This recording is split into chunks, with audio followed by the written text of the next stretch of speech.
He moved more than 175,000 troops, military equipment, and positions along the Ukrainian border. He moved blood supplies into position and built a field hospital, which tells you all you need to know about his intentions all along. He rejected every good faith effort the United States and our allies and partners made to address our mutual security concerns through dialogue to avoid needless conflict and avert human suffering. For weeks, we have been warning that this would happen. And now it's unfolding largely as we predicted. In the past week, we've seen shelling increase in the Donbass, a region in eastern Ukraine controlled by Russian-backed separatists. The Russian government has perpetrated cyber attacks against Ukraine. We saw a staged political theater in Moscow, outlandish and baseless claims that Ukraine was about to invade and launch a war against Russia, that Ukraine was prepared to use chemical weapons, that Ukraine committed a genocide. Without any evidence, we saw a flagrant violation of international law in attempting to unilaterally create two new so-called republics on sovereign Ukrainian territory. And at the very moment that the United Nations Security Council was meeting to stand up for Ukraine's sovereignty, to stave off invasion, Putin declared his war. Within moments, missile strikes began to fall on historic cities across Ukraine. Then came the air raids, followed by tanks and troops rolling in. We've been transparent with the world. We've shared declassified evidence about Russia's plans and cyber attacks and false pretexts so that there could be no confusion or cover-up about what Putin was doing. Putin is the aggressor. Putin chose this war, and now he and his country will bear the consequences. Today, I'm authorizing additional strong sanctions and new limitations on what can be exported to Russia. This is going to impose severe cost on the Russian economy, both immediately and over time. We have purposely designed these sanctions to maximize the long-term impact on Russia and to minimize the impact on the United States and our allies. I want to be clear, the United States is not doing this alone. For months, we've been building a coalition of partners representing well more than half the global economy. 27 members of the European Union, including France, Germany, Italy, as well as the United Kingdom, Canada, Japan, Australia, New Zealand, and many others, to amplify the joint impact of our response. I just spoke with the G7 leaders this morning, and we're in full and total agreement. We will limit Russia's ability to do business in dollars, euros, pounds, and yen to be part of the global economy. We'll limit their ability to do that. We're going to stunt the ability to finance and grow the Russian military. We're going to impose and we're going to impair their ability to compete in high-tech 21st century economy. We've already seen the impact of our actions on Russia's currency and the ruble, which early today hit its weakest level ever in history. The Russia stock market plunged today. The Russian government borrowing rate spiked by over 15%. In today's actions, we've now sanctioned Russian banks that together hold around $1 trillion in assets. We've cut off Russia's largest bank, a bank that holds more than 1/3 of Russia's banking assets by itself, cut it off from the U.S. financial system. And today, we're also blocking 4 more major banks. That means every asset they have in America will be frozen. This includes VTB, the second largest bank in Russia, which has $250 billion in assets. As promised, we're also adding the names to the list of Russian elites and their family members that we're sanctioning as well. As I said on Tuesday, these are people who personally gain from the Kremlin's policies, and they should share in the pain. We will keep up this drumbeat of those designations against corrupt billionaires in the days ahead. On Tuesday, we stopped the Russian government from raising money from U.S. or European investors. Now we're going to apply the same restrictions to Russia's largest state-owned enterprises, companies with assets that exceed $1.4 trillion. Some of the most powerful impacts of our actions will come over time as we squeeze Russia's access to finances and technology for strategic sectors of its economy and degrade its industrial capacity for years to come. Between our actions and those of our allies and partners, we estimate that we'll cut off more than half of Russia's high-tech imports. It will strike a blow to their ability to continue to modernize their military. It will degrade their aerospace industry, including their space program. It will hurt their ability to build ships, reducing their ability to compete economically. And it will be a major hit to Putin's long-term strategic ambitions. And we're preparing to do more. In addition to the economic penalties we're imposing, we're also taking steps to defend our NATO allies, particularly in the East.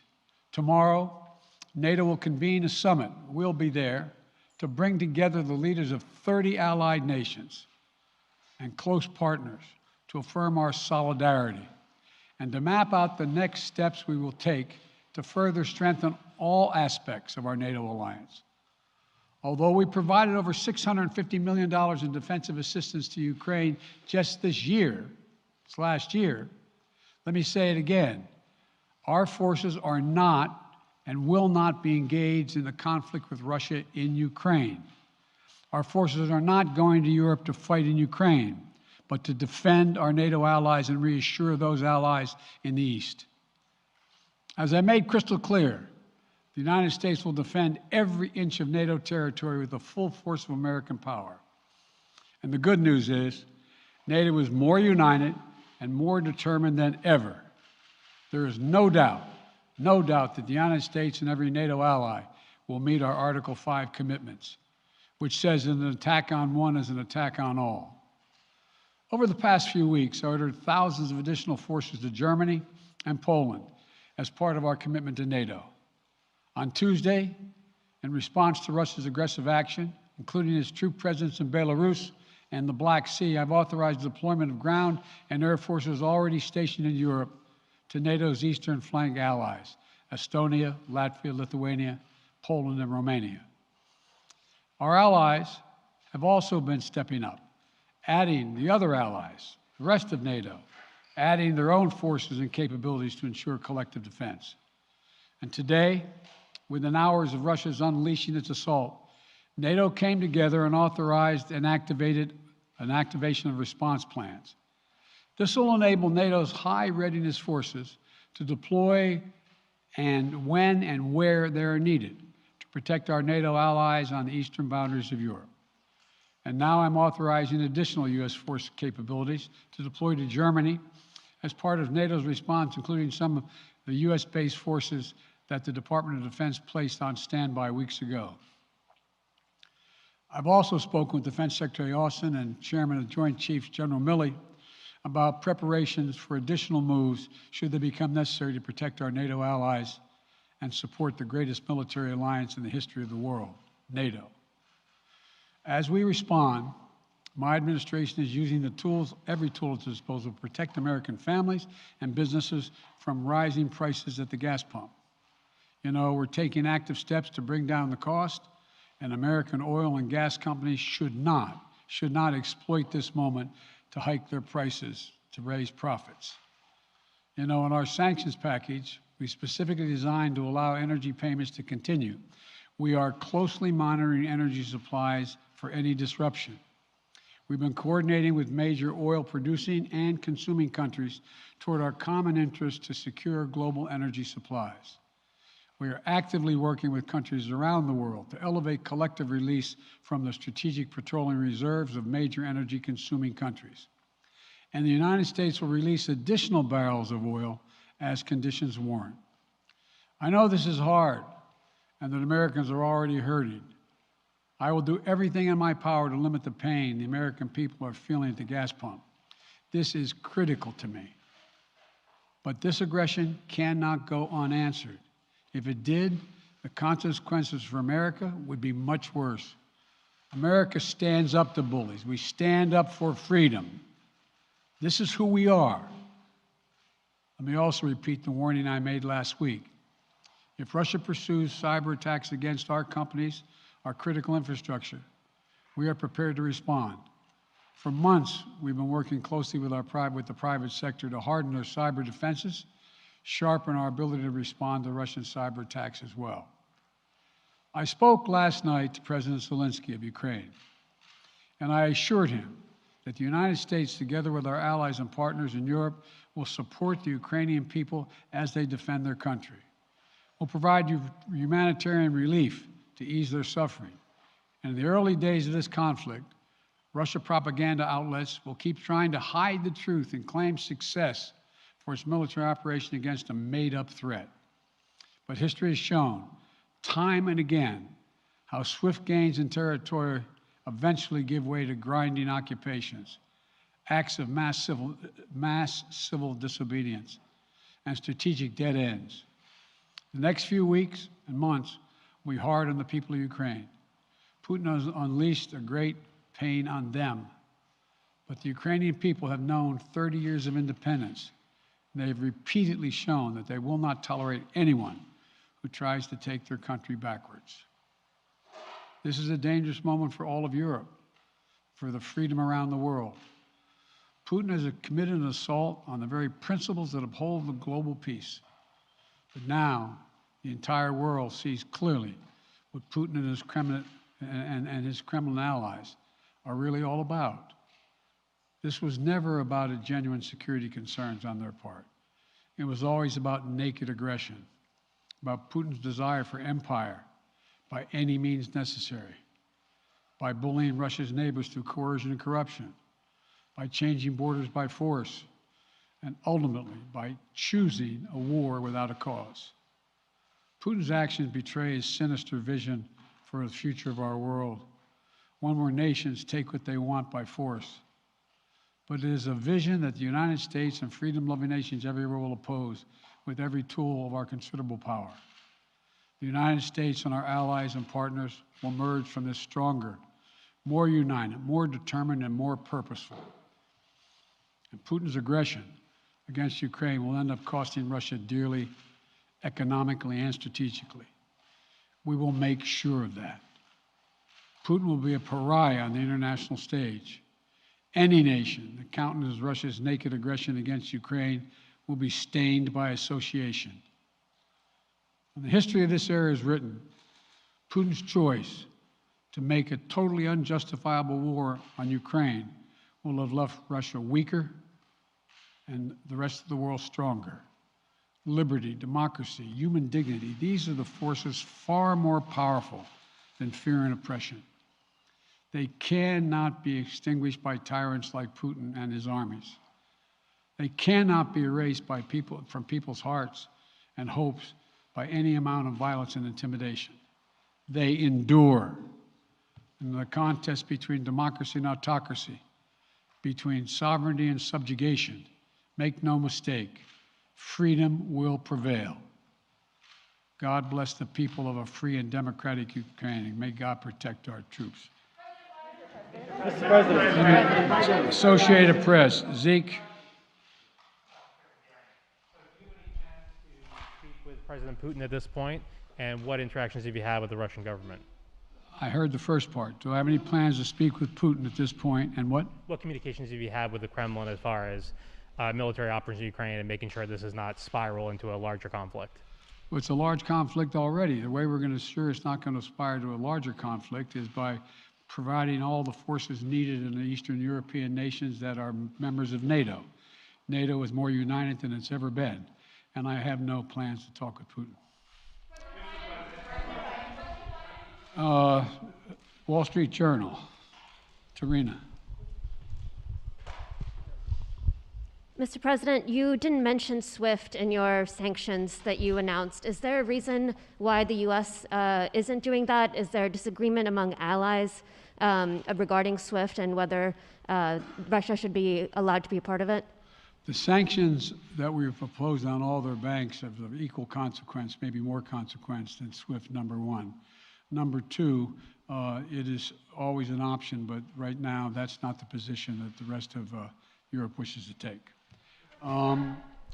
Cecilia Vega, ABC. Sir, sanctions clearly have not been enough to deter Vladimir Putin to this point. What is going to stop him? How and when does this end? And do you see him trying to go beyond Ukraine? And a second question I'll just give to you now. This statement that he gave last night, the threat that he gave, the West will face consequences greater than any you have faced in history. Is he threatening a nuclear strike? I have no idea what he's threatening. I know what he has done, number one. And number two, no one expected the sanctions to prevent anything from happening. It has to show, this is going to take time, and we have to show resolve so he knows what's coming. And so the people of Russia know what he's brought on them. That's what this is all about.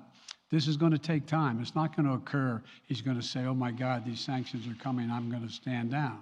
He's going to test the resolve of the West to see if we stay together, and we will.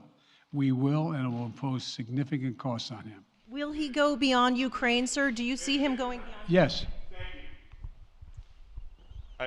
Two topics, just really quick. First, markets are down and gas prices are up. I know you always stress the difference between Wall Street and Main Street, but everybody seems to be in for some economic pain. How economically painful is it going to get for people in this country?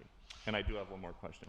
First of all, there's no doubt that when a major nuclear power attacks and invades another country, that the world is going to respond, and markets can respond all over the world.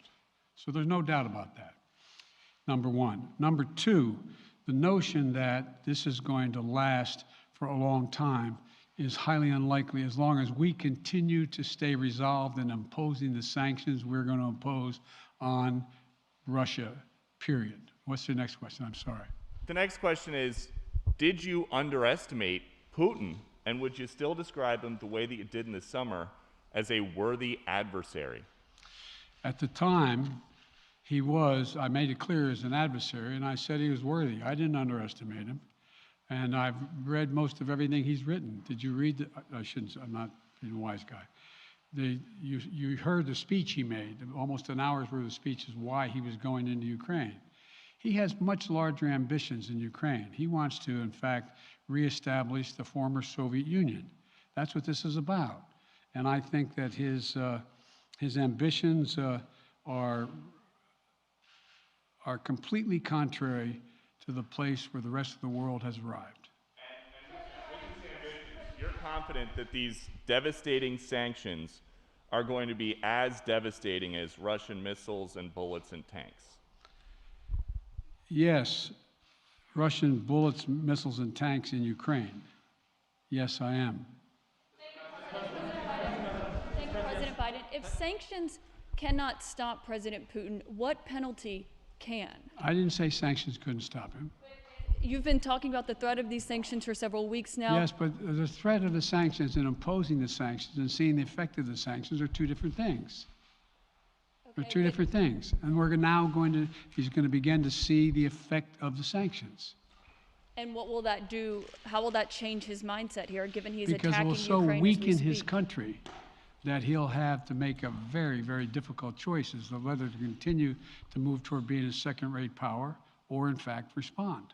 You said in recent weeks that big nations cannot bluff when it comes to something like this. You recently said that the idea of personally sanctioning President Putin was on the table. Is that a step that you're prepared to take? And if It's not a bluff, it's on the table. sanctioning President Putin? Yes. Why not sanction him today, sir? Mr. President? Why not sanction him today, sir? Mr. President, if I can, you detailed some severe and swift new sanctions today and said the impact it will have over time. But given the full-scale invasion, given that you're not pursuing disconnecting Russia from what's called SWIFT, the international banking system, or other sanctions at your disposal, respectfully, sir, what more are you waiting for? Specifically, with the sanctions we've imposed exceed SWIFT. The sanctions we imposed exceed anything that's ever been done. The sanctions we imposed have generated 2/3 of the world joining us. They are profound sanctions. Let's have a conversation in another month or so to see if they're working.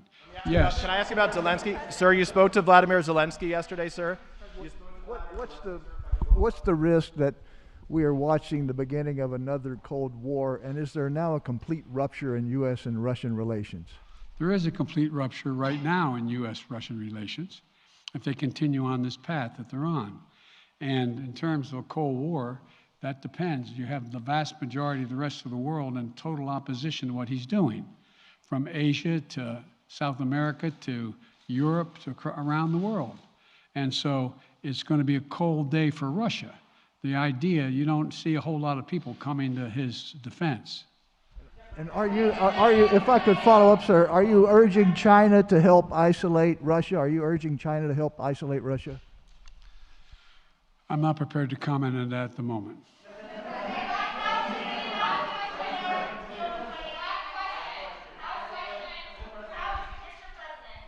Wait, no.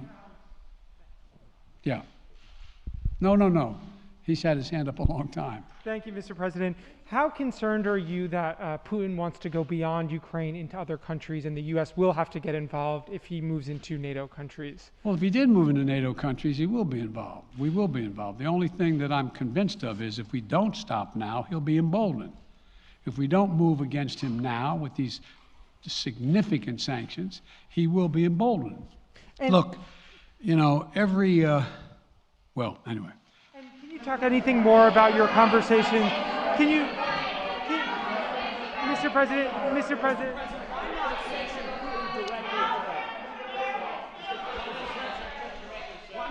not sanction Putin directly today? Defense partner for the I'm sorry, I can't hear you. Sir, India, which is a major defense partner of the United States, is India fully with you on the issue of Ukraine and Russia? Does the Defense Department of the United States? Sir, India is one of your major defense partners. Is India fully in sync with the United States on Russia? We're in consultation with India today. We haven't resolved that completely. One more question. Okay, thank you all very much. Thank you. Mr. President,